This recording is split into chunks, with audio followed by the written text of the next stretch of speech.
Good morning, traders. Welcome to today's market review. This is Razak at CMTrading. Today is December 1st, 2015, and today is Tuesday morning. So looking at the economic calendar, we've got a bunch of numbers coming out of the GBP. That's the British pound, South African time, starting at 9 a.m. this morning.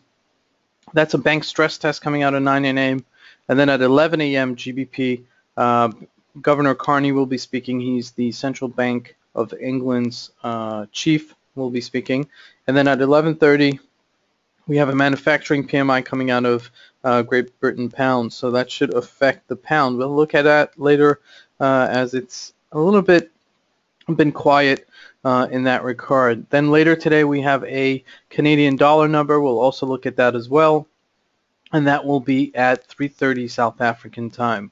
So jumping into the graphs, we had spoken about this yesterday. If we look at the EURUSD, we had gotten into what looks like a wedge formation yesterday, and we had mentioned that it would have either gone one way or the other. And as such, there's some resistance for this currency pairs to continue going down, as we can see, and it broke up higher. Okay, we had a little bit of a breakout yesterday.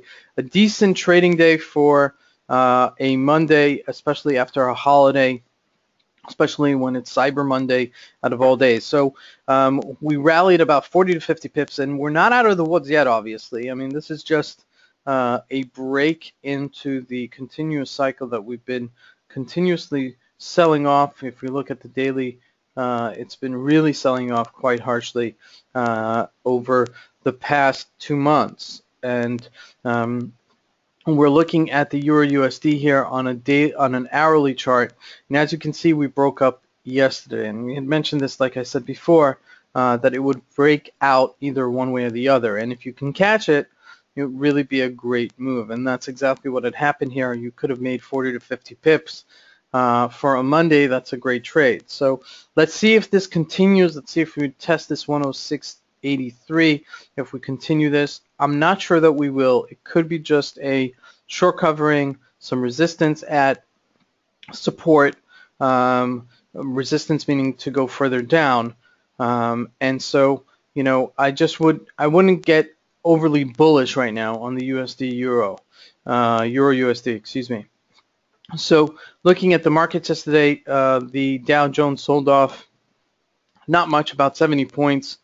And you could see this little move down. I mean, it wasn't really a major day yesterday in the Dow Jones, but we did sell off a little bit yesterday. So, which is to be expected. I mean, we're still, what I would call in the bull market, and we're just taking some shots. Looking at a gold here, gold bounced nicely, about 10 points yesterday, 10.5 points as we see. It's at 1072 right now. But we were trading at 1052 yesterday, and this was very similar to what had happened in the euro.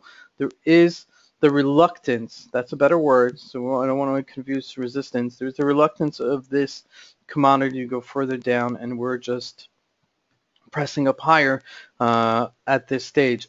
Like I said, I don't think we're out of the woods yet. I still think we could hit 1,000 before the year's end, an ounce for the gold, but as you can see here, we have a little bit of reluctance to go further down. So just keep an eye on it and see, maybe there'll be another opportunity to short it a little bit higher in anticipation that it's going to go lower. Looking at the GBP Japanese yen, pretty much flatlined here. I mean, this is on a weekly chart, and we're trading between 184 and 187.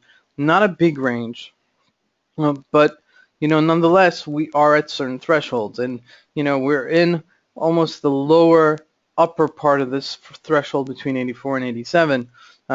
So it'd be interesting to see what happens today with all the British numbers that are coming out and how that's going to affect. A couple of days ago, we had some Japanese numbers coming out, so that could have resulted in this rally right here.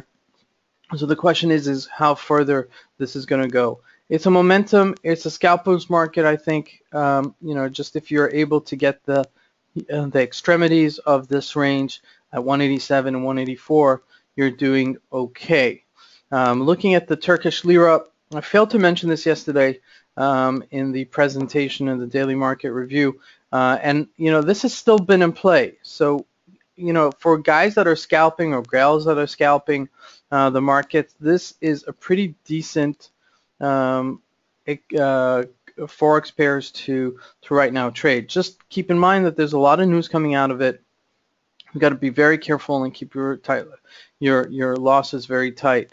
But looking at the weekly, we've come to some sort of a support at this 280 level. We're now at 290. Just keep in mind that it's a wider spread because it is an exotic pair. So just really have to really time it perfectly in order to get in and get out. But as long as there's volatility in this, you could still make money. The question is this going to continue going down as the drama unfolds between Turkey and Russia? Russia supposedly putting sanctions on Turkey, yada, yada, yada. And then, you know, the question is how much of an effect is that going to be on Turkey? Turkey's part of NATO. And, you know, it's all nice and dandy in the news, but what's going on behind closed doors will really be represented on how things are traded. This is Razak at CM Trading, and I want to wish you guys a great trading day. Thank you.